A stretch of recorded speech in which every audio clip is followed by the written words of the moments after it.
All right, so it's time to have a serious conversation, Montreal Canadiens fans, about what Jonathan Drouin, or I guess a lot of people have been pointing out to me in the comments, Drouin, his trade value is, okay, for this upcoming offseason, because let's be real about it. Another season at $5.5 million for a 27-year-old, okay, with a no-move clause.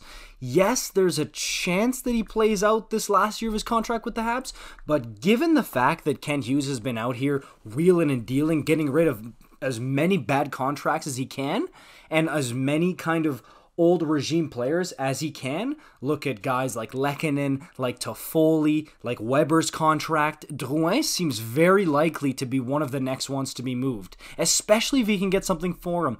And you know what? I was on team buyout not too long ago thinking, ooh, I don't know, with the inconsistency, the injuries, the personal issues on top of it, I don't know if Drouin would be able to get any type of return, especially at $5.5 million for the Montreal Canadiens. They might need to look at just buying him out. But now, looking at the fact that it's only 1 year, okay? It's not like you're going to be acquiring 3-4 years of Drouin's $5.5 million contract they're going to have to figure out what to do with. It's not about that. It's one season. And if he ends up playing well, say you got a bit of a Val Nichushkin situation on your hands where, oh, okay, this guy ended up playing really well in my second or third line, because let's be real, that's what Drouin is at this point. To me, he's a second or third line winger who can give you some good points, 30 to 50 points a season. So to me, that's valuable in the NHL because so many teams are looking for secondary scoring.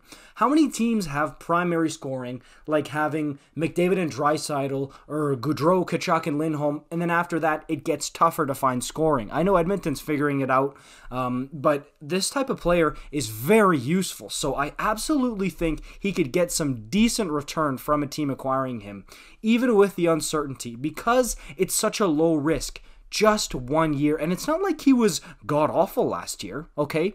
Last year in 34 games, 20 points, okay? It's better than having 2 points.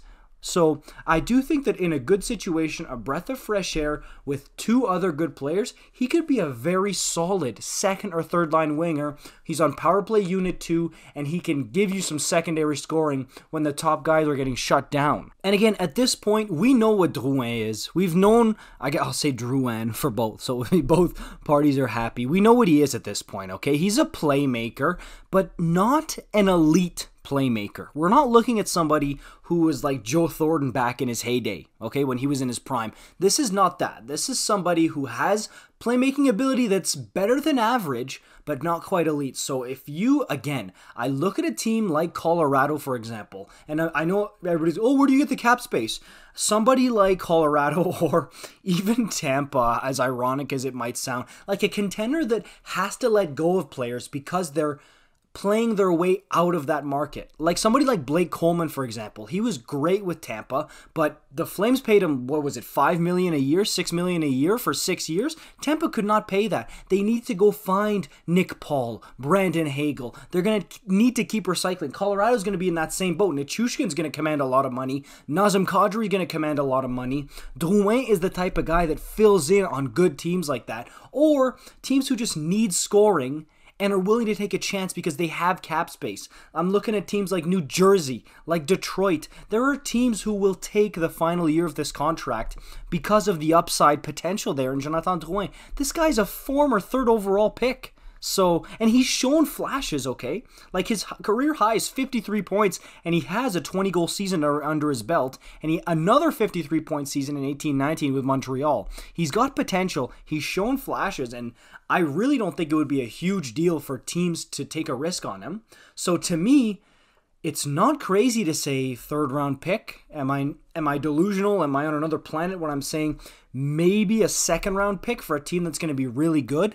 Like Colorado's 2nd-round pick is going to be in the late 50s, the 60s. So, I mean, is that really a stretch? I think a 2nd-round pick would not be crazy for Drouin. I really don't think so. Maybe more realistically, a 3rd-round pick or a 4th. But, hey, that's where I'm at with Drouin.